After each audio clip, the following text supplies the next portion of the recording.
Bonjour et bienvenue sur cette réflexion sur le châtiment que notre Dieu inflige à ses enfants, à ses fils. Amen.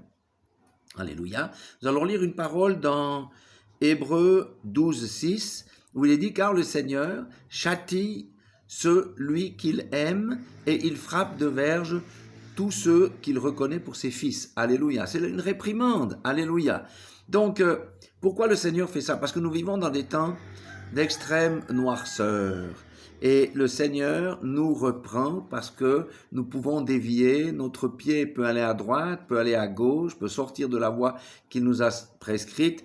Et le Seigneur nous reprend. Et il nous dit de ne pas mépriser le châtiment du Seigneur et de ne pas prendre courage lorsqu'il nous reprend. Comment est-ce qu'il nous reprend?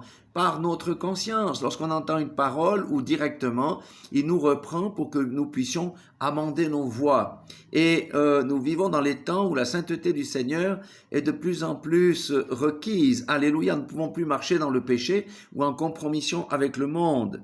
Oui, le Seigneur nous châtie, pourquoi il dit un peu plus loin, afin que nous participions à sa sainteté.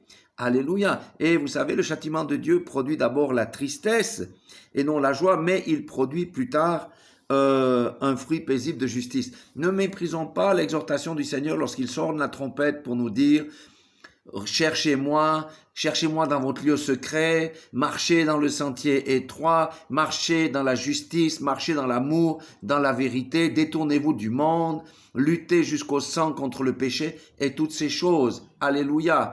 Vous savez, c'est plutôt grave si le Seigneur ne reprend pas quelqu'un alors qu'il est dans une mauvaise voie. Ça veut dire qu'il s'est définitivement détourné de la foi. Alors considérons la reprise du Seigneur, ouvrons nos oreilles spirituelles et soyons attentifs à sa réprimande et glorifions le Seigneur parce qu'il nous réprimande, parce qu'il ne veut pas que nous périssions. Et le pérission là, c'est pas la mort là n'est pas la première mort, c'est la mort dans la seconde mort, dans les temps de feu, après le jugement dernier. Soyez tous bénis dans le nom puissant de Jésus-Christ de Nazareth et demandons même au Seigneur de nous révéler nos choses et qu'il nous reprenne par son Saint-Esprit. Soyez tous bénis dans le nom puissant de Jésus-Christ de Nazareth.